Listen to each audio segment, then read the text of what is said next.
y que nos pueda servir más adelante para posibles exámenes o preguntas de exámenes parciales, o que tal vez nos sirva para el futuro.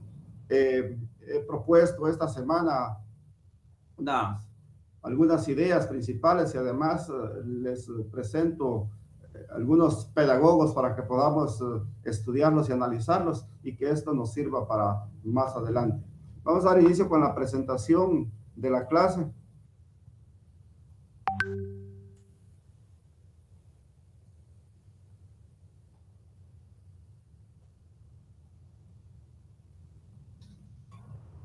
Estamos en la semana número 8.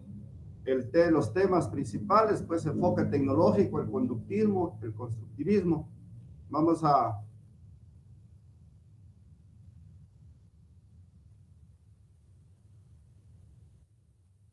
decir entonces que los temas de esta semana serían el enfoque tecnológico, el conductismo, el constructivismo. Recordarles que todo va enfocado hacia la educación para adultos, pero de igual manera sirve para todas las edades la posibilidad de conocer estas ideas para mejorar nuestra forma de educar, y de igual manera pues aplicarlas constantemente en nuestro trabajo como docentes.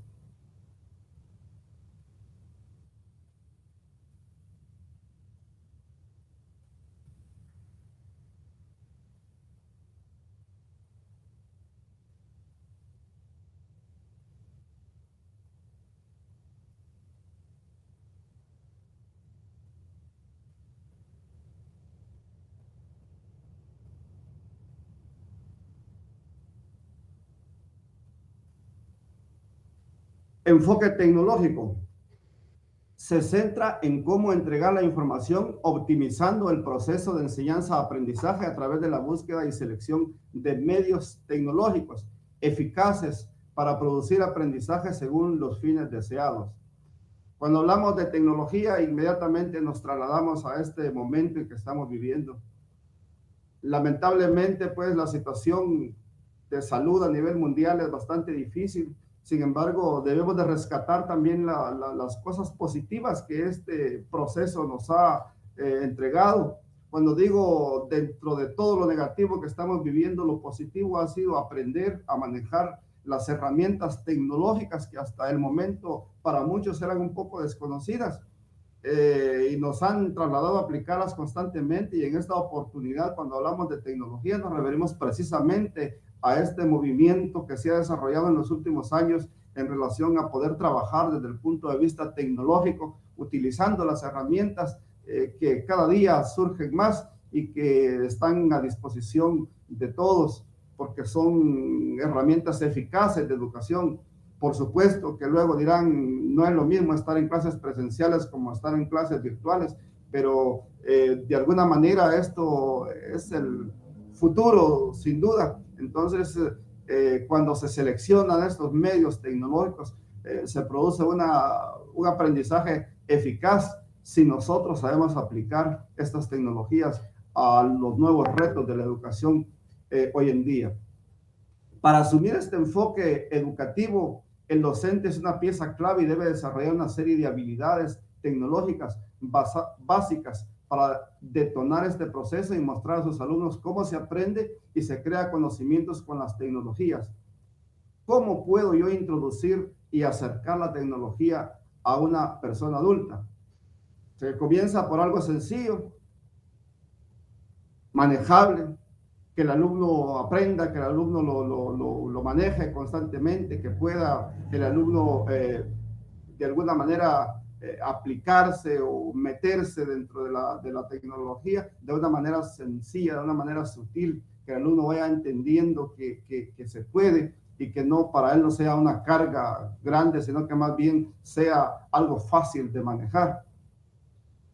Que vea el alumno adulto la utilidad de este nuevo reto, que sienta que la utilización de la tecnología va a ser útil para la vida de él, que no maluse la tecnología, sino que más bien la aplique al deseo de su conocimiento y de su preparación. realizar actividades que despierten su interés, tantas actividades que pueden hacer a través de los medios digitales, actividades que van a despertar el interés en el alumno, que el alumno quiera estar constantemente en este reto, que su interés sea grande, que le guste al final de cuentas el uso de la tecnología. Y sobre todo, debemos como docentes valorar y reconocer sus progresos, que el adulto vea que lo que está haciendo le está sirviendo, que está mejorando en su vida, y valorar y reconocer lo que está haciendo. Cuando hablamos de computadoras, cuando hablamos de tecnología, estamos hablando de computadoras y más equipos de telecomunicación, de almacenamiento, de transmisión y manipulación de datos. Hablamos de la tecnología en la educación, de tal manera que comprendemos que la tecnología educativa se trata de la utilización de dispositivos tecnológicos para propósitos educativos. Hace algunos años la tecnología no era muy usada desde el punto de vista educativo. Hoy en día, pues es a través de este medio como nosotros podemos llegar hasta el alumno. A veces se complica un poquito porque no todos tenemos las habilidades para la tecnología, pero poco a poco se va aprendiendo. Yo ya después de 50 años aprendí algo sobre la tecnología, sobre las computadoras, sobre los teléfonos que hoy le llaman inteligentes, pero para la juventud esto es normal. A nosotros nos tocó que autoeducarnos.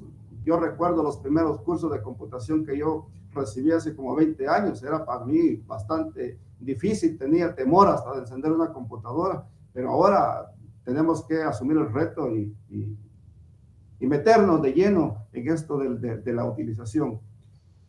De tal manera que comprendemos que la tecnología educativa se trata de la utilización de dispositivos tecnológicos para propósitos educativos. Les repito esto porque eso es justamente lo que la tecnología nos propone. Utilizar los dispositivos en propósitos educativos. Actualmente el personal de centros educativos tiene la posibilidad de adquirir internet, computadoras, pizarrones digitales, teléfonos móviles, tablets, para compartir su conocimiento u organizar clases y tareas. Hoy en día es difícil encontrar un centro educativo que no tenga todos estos recursos, que tenga todos estos avances tecnológicos.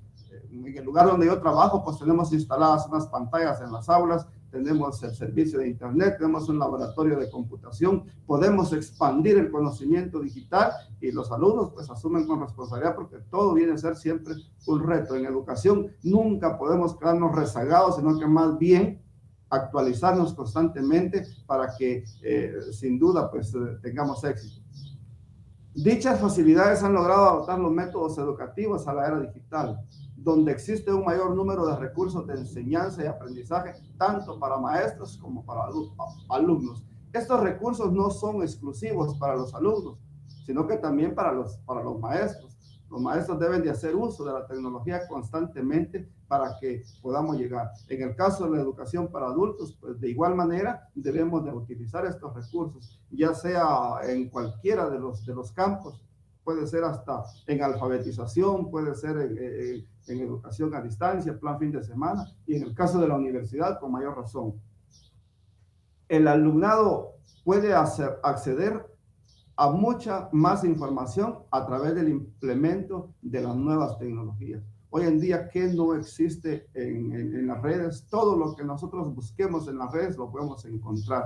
Entonces, es parte también de nuestra era y tantas cosas que nosotros podemos aportar también a la tecnología. Nuestros conocimientos, podemos hacer nuestros documentales, podemos llevarlos hasta donde podamos. Entonces, de esa cuenta, pues nosotros podemos acercarnos más a la tecnología.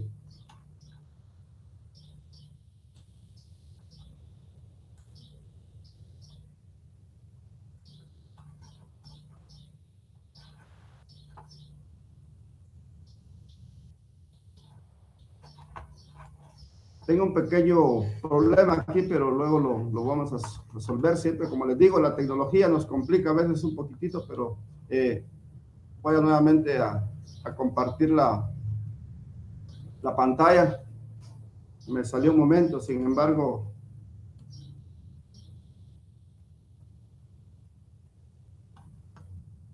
decía entonces que el alumnado puede acceder a mucha más información a través del implemento de las nuevas tecnologías.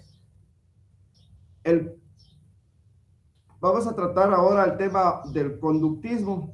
Después de hablar un poco de la tecnología, les decía entonces que este proceso tecnológico nos lleva a conocer también algunas de las corrientes pedagógicas dadas en tiempos anteriores y que ahora se pueden aplicar haciendo uso de la tecnología. Es el caso del conductismo.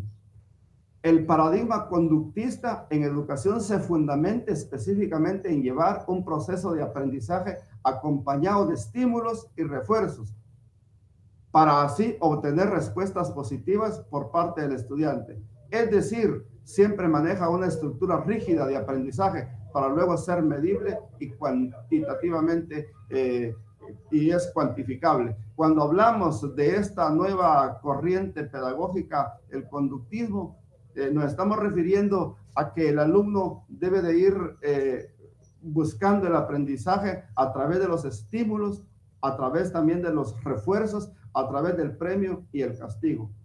El conductismo considera que es el medio ambiente físico predominante, aunque también el social, el que en principio determina la forma como se comportan los organismos. Son ideas psicológicas que nuestros antiguos autores, los que nos han mostrado a nosotros el camino de la educación, han propuesto. Esa es una propuesta psicológica en donde se establece que es el medio ambiente el que al final de cuentas el que determina el aprendizaje del alumno. El aprendizaje de esto depende de los arreglos ambientales y por consiguiente en un momento dado las condiciones externas pueden arreglarse para que el sujeto aprendiz modifique sus conductas en un sentido determinado. ¿Cómo entendemos esta situación? Cuando hablamos de que es el ambiente el que prepara al alumno, nos referimos a que el alumno absorbe de todo lo que le rodea el conocimiento. Cuando hablamos de esto, estamos hablando del aula, estamos hablando del medio ambiente, del ambiente donde se desarrolla, puede ser en la calle, puede ser inclusive en el bus, puede ser en la plaza, puede ser en el parque, puede ser en el aula. Y quienes son los arquitectos de este conocimiento, sin duda, son los maestros, son los asesores educativos, los promotores educativos, los tutores educativos, los profesores, los licenciados, los que aportan el aprendizaje, los que dan el conocimiento. Entonces, el conductismo se centra en que es el medio ambiente todo lo que le rodea, lo que puede darle al alumno el conocimiento. El aprendizaje de esto depende de los arreglos ambientales. ¿Cuáles son esos arreglos ambientales? No nos referimos puramente al adorno, porque también forma parte. En algunas aulas los maestros preparan su aula con un ambiente muy agradable, con figuras, con carteles, lo adornan de tal manera, para un niño es sugestivo esto, ver adornos y le gusta la clase porque su aula es bonita. Entonces, esa es la idea del conductismo, que le presente el medio ambiente un lugar en donde aprender mejor. Luego, entonces, la concepción ambientalista extrema supone al mismo tiempo la noción de un sujeto conocente pasivo, receptor de las influencias externas. Es decir, que en esta educación el sujeto es pasivo. Él recibe la información del medio ambiente, él está esperando que el maestro, que el tutor y que el medio le aporte lo necesario en cuanto a la enseñanza-aprendizaje.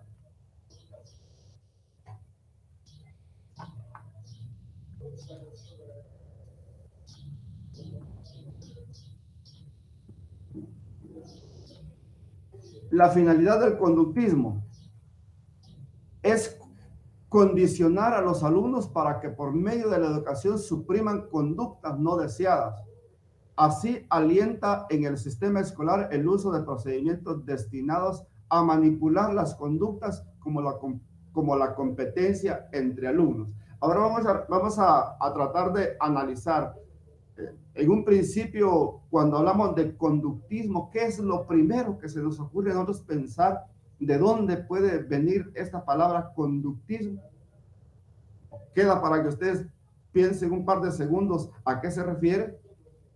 ¿De dónde viene la palabra conductismo? Sin duda ya la anotaron en un papelito que tienen allá a la par, en su cuaderno. Pues cierto, se refiere a la conducta. ¿Qué es lo que se manipula a través del conductismo? Pues sin duda es la conducta. Es necesario manipular las conductas de los alumnos a través del medio. Como la competencia entre alumnos. Se genera una especie de competencia y ahí viene el premio y el castigo. Si hace bien las cosas, lo premiamos. Si no está bien, lo castigamos. Los castigos no son corporales de alguna manera hoy en día, pero sí son a través de no premios. Entonces, se premia y se castiga, poniendo 10 puntos y poniendo 5. Ese es un castigo. Valorando nada más lo que el maestro quiere. Entonces, el conductismo va encaminado a que el alumno esté sujeto únicamente a la educación que el docente o que el medio le proponga.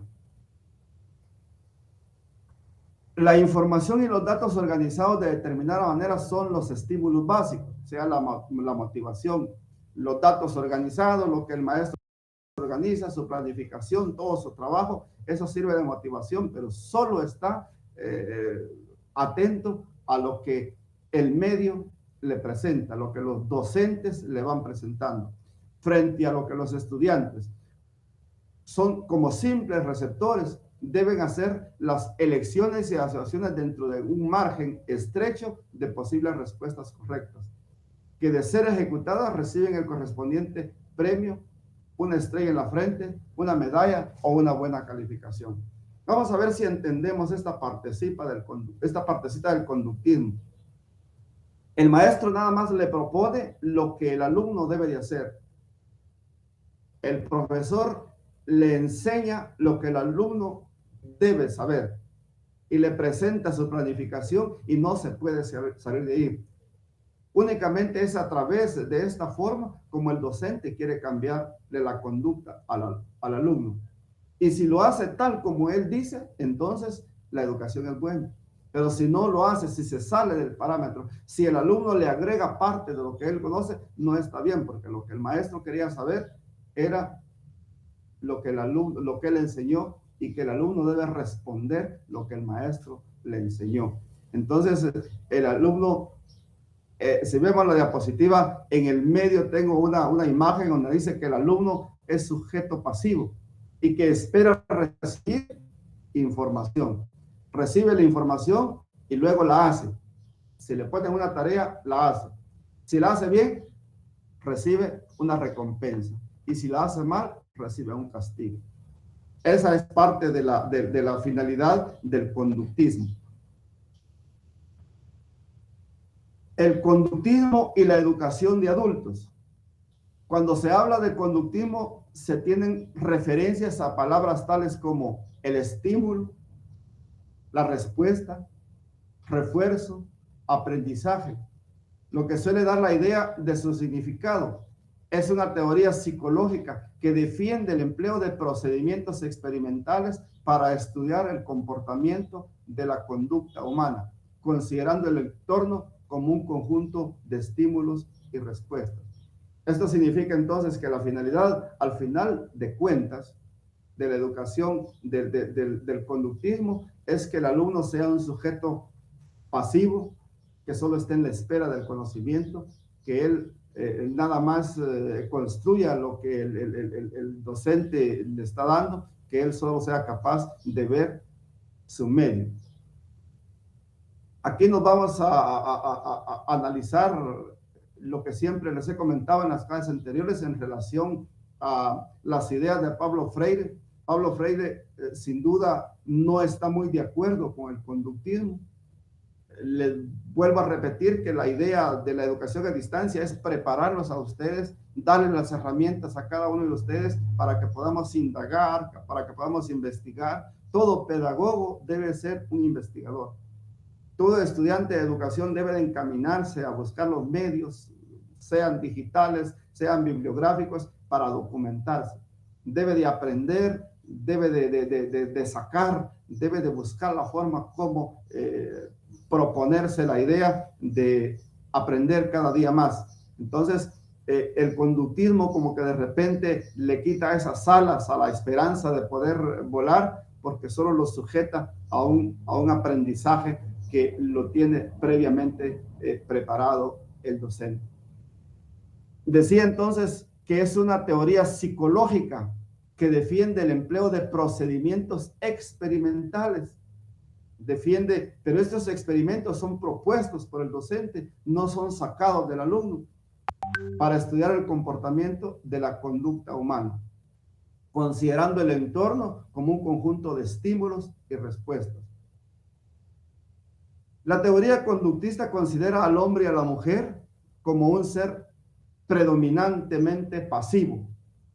El aprendizaje es de carácter elementalista, atomista y reduccionista, ya que niega los estados y procesos mentales. La conducta es reducida a una serie de asociaciones entre elementos simples y el aprendizaje siempre es iniciado y controlado por el ambiente. Esta definición quisiera yo que la subrayara, y si les queda un poquito de tiempo en este instante o lo pueden hacer, yo les daré aquí un par de segundos para que anoten esta última idea, donde dice: la teoría conductista considera al hombre y a la mujer como un ser predominantemente pasivo.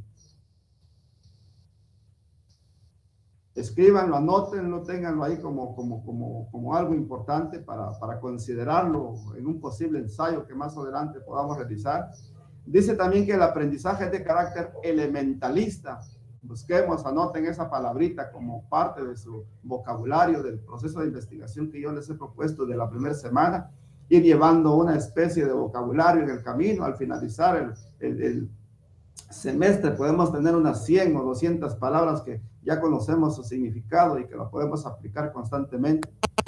Debe ser de carácter elementalista, atomista y reduccionista, ya que niega los estados y procesos mentales. Cuando hablamos de negar los estados y procesos mentales, nos estamos refiriendo a que no le permite al estudiante desarrollar, sino que más bien solo lo que el ambiente le propone. La conducta es reducida, dice, al final de cuentas, en una serie de asociaciones entre elementos que son simples, y el aprendizaje siempre es iniciado y controlado por el ambiente, no por él. No es de él de donde sale, sino que es el ambiente el que le propone la educación. Vamos a entenderlo mejor cuando empecemos a conocer un poco más sobre el conductismo y también un poco más sobre algunas ideas que van surgiendo. La teoría conductista se basa en las teorías de Iván Pavlov.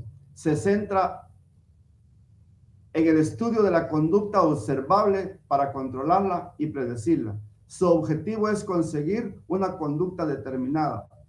Pavlov hizo un experimento donde se hacía sonar una campana al dar de comer a unos perros, y demostró que los perros después salivaban solamente al escuchar la campana, lo que indicaba que había asociado el sonido de la campana con la comida. Vamos a analizar un poco a Pavlov en ese sentido, en el ejemplo de la campana. Dice Pavlov que lo que se hacía en este experimento es que tenía unos perros, venía él, luego asociaba una campana, les ofrecía de comer y sonaba la campana. Cuando sonaba la campana, ya estaba la comida puesta para que los perros se alimentaran. Entonces solo sonaba la campana y los perros ya sabían que había comida.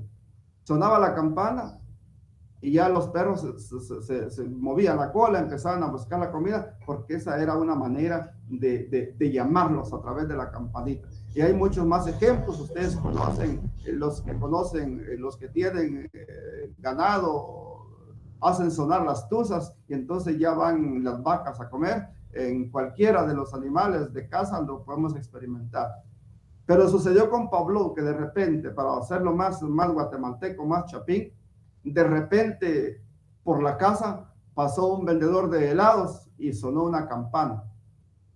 Los perros empezaron a mover la cola, empezaron a asociar la campanita también del heladero con la posible comida que iba a recibir de parte de su dueño. Entonces, estamos llegando entonces que el experimento de Pavlov en cuanto al conductismo se refiere a través de un estímulo externo, la campana, el perro iba a comer. Empezaba a salivar, empezaba a pensar de que toda campana daba comida. Entonces, ese es el conductismo en términos psicológicos. De repente caemos muchas veces y de hecho el conductismo siempre está presente en las aulas. La campana del recreo condiciona al alumno, sonaba la campana y el alumno va para adentro. La voz del maestro condiciona al alumno. Bueno, ya viene, ya todos los alumnos están calladitos. Están en una especie de estado pasivo. Entonces, esto es lo que propone el conductismo de Pavlov. Bruce Friedrich Skinner, otro conductista, dice que el conductismo es una rama de la psicología que, como su propio nombre lo indica, se basa en la observación de la conducta y el análisis de la misma. Yo les invito a buscar a estos tres personajes que les estoy presentando, a Pavlov, a Skinner y a Watson, que los investiguen. Ahí les dejo los nombrecitos subrayados, están con negritas para que ustedes lo puedan ver y que le hagan una investigación. Me gustaría que conocieran también un experimento que hizo Skinner en relación a una caja, la famosa caja de Skinner, en donde hacía experimentos con ratones y él les preparaba un ambiente, pero los condicionaba también. Los ratones lograron en un momento determinado encontrar la puerta a través del estímulo, a través de un aprendizaje condicionado por el ambiente. Watson dice que el conductismo es un movimiento de la psicología que evoca el uso de procedimientos estrictamente experimentales para la observación de conductas, o sea, las respuestas con relación al ambiente, al estímulo. La educación se basa, según la teoría del conductismo, en el estímulo y en la respuesta, en el premio y en el castigo.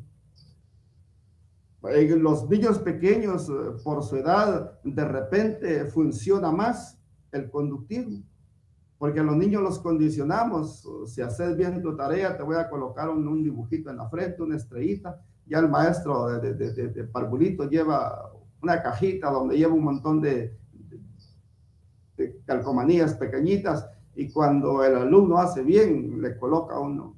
Es una motivación, por supuesto, y en un momento determinado sirve. Pero conforme va creciendo el alumno, debe de ir cambiando un poco la idea del conductismo. El premio, pues está bien, un aplauso por ser bueno, pero también el que no está mal premiar al que sale bien, pero considero yo desde mi punto de vista pedagógico que castigar al que no hace bien la tarea, no estoy muy de acuerdo. Pongámosle estrellitas a todos si lo hacen bien o lo hacen mal. Solo que al que hace mal hay que mostrarle el camino para que lo haga mejor. No debería de existir malo, no debería existir el malo.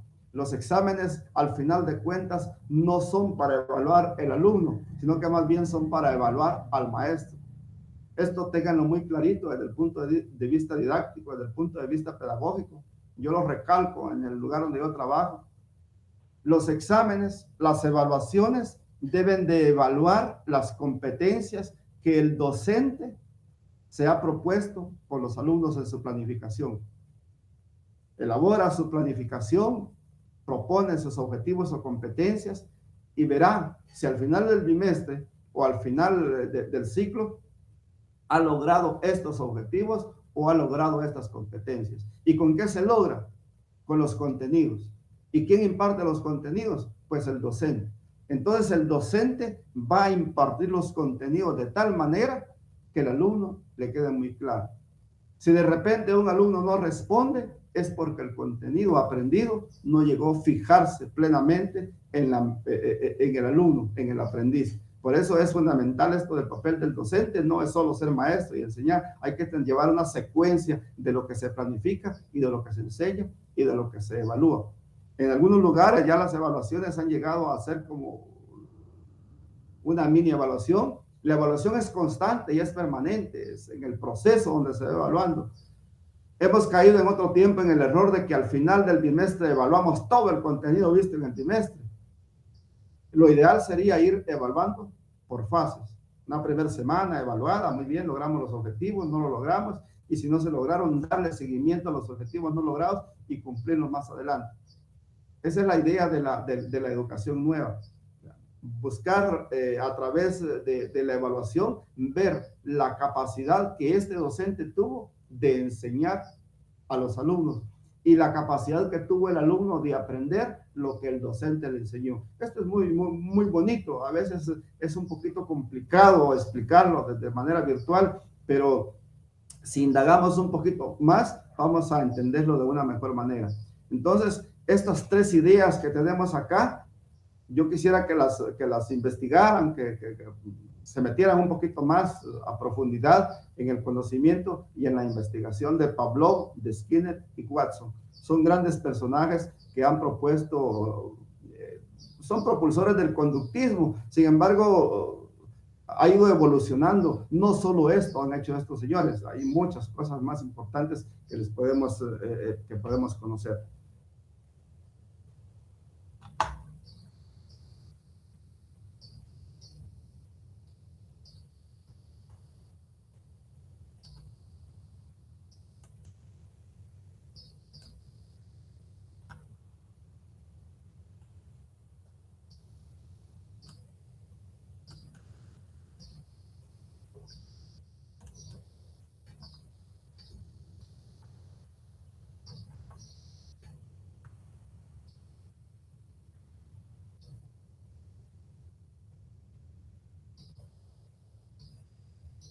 Vamos a hablar ahora del constructivismo. Su máximo exponente es Jean Piaget. Ya hemos hablado sobre el constructivismo en un momento determinado, o más bien hemos hablado de Jean Piaget. Este señor es de origen suizo. Les marco también con negritas para que tengan ustedes la oportunidad de buscarlo, de indagar a Piaget para conocer un poco su pensamiento psicológico en relación al constructivismo, que es otra de las teorías que vamos a analizar el día de hoy. Esta teoría se basa en que el conocimiento es resultado de un proceso de construcción en el que participa de forma activa la persona. Inmediatamente ahora vamos a descubrir cuál es la diferencia entre el conductivismo y el constructivismo. Si estuviéramos en una clase presencial, yo les preguntaría, ¿cuál es la diferencia con este parrafito que acabo de leer del constructivismo?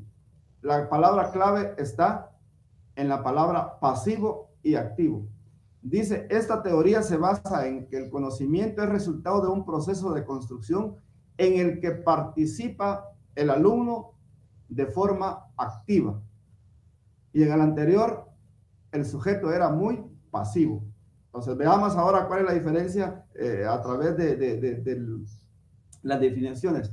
Dice que da mayor importancia al proceso interno de razonamiento que a la manipulación externa, aunque se reconoce la influencia ejercida por los sentidos y la razón.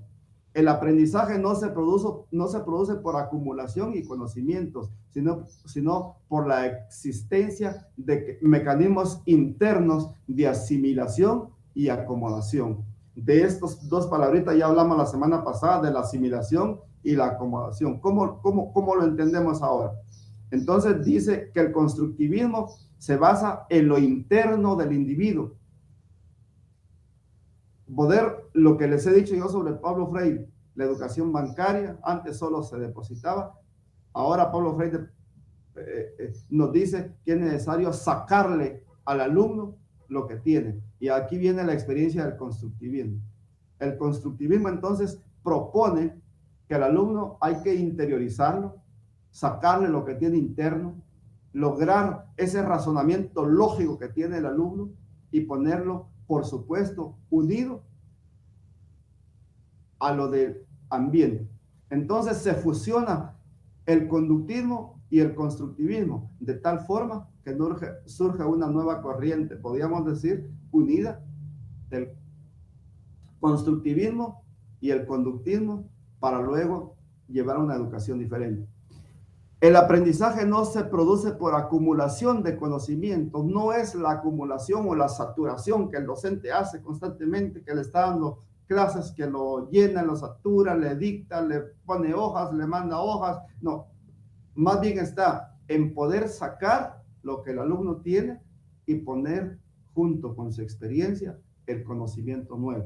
Es decir, en el caso de los adultos, el caso de lo que estamos trabajando y el caso de lo que hemos venido hablando desde la primera semana, en base a la experiencia, la asimilación de conocimientos, el poder asimilar conocimientos, los conocimientos que ya tiene, los conocimientos nuevos y acomodarlos de tal manera que el estudiante tenga un cúmulo de conocimientos. Podemos decir conocimientos previos y conocimientos nuevos.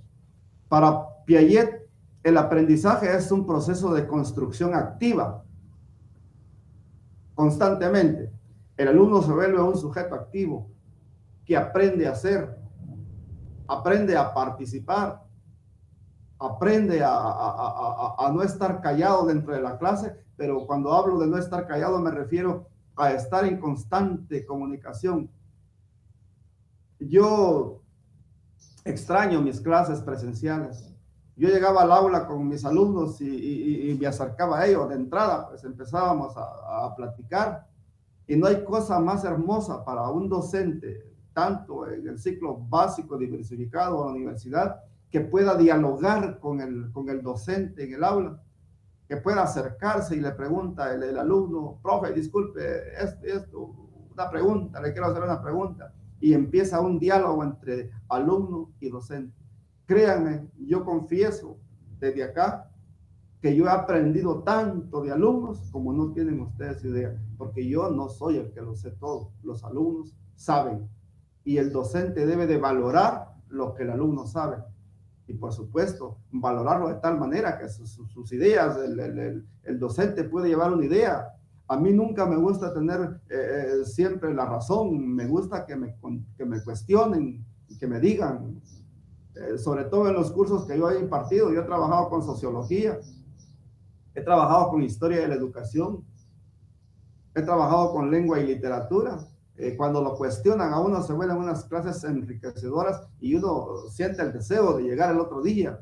Y cuando uno no sabe una cosa que el alumno le pregunta, lo más hermoso es aceptarlo. Yo les invito, cuando ustedes sean profesionales, a aceptar cuando un alumno le cuestione y usted no tiene la respuesta, de que le diga, joven, yo lo investigo y el día de mañana o la próxima semana nos ponemos de acuerdo.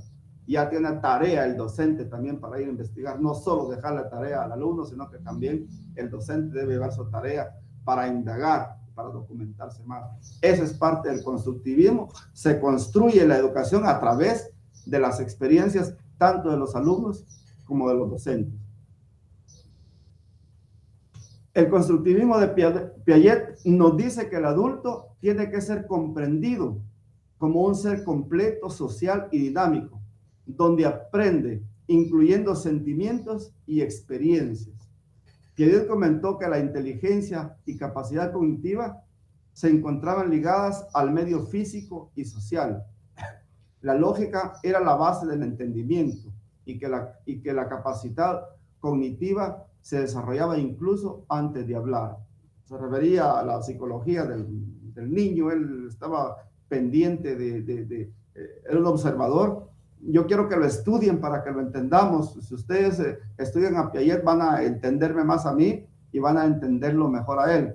En cuanto al comportamiento, las ideas que él tenía del niño, cómo aprende desde el pequeño, el ambiente social lo va preparando, pero también le vamos sacando un poco al alumno.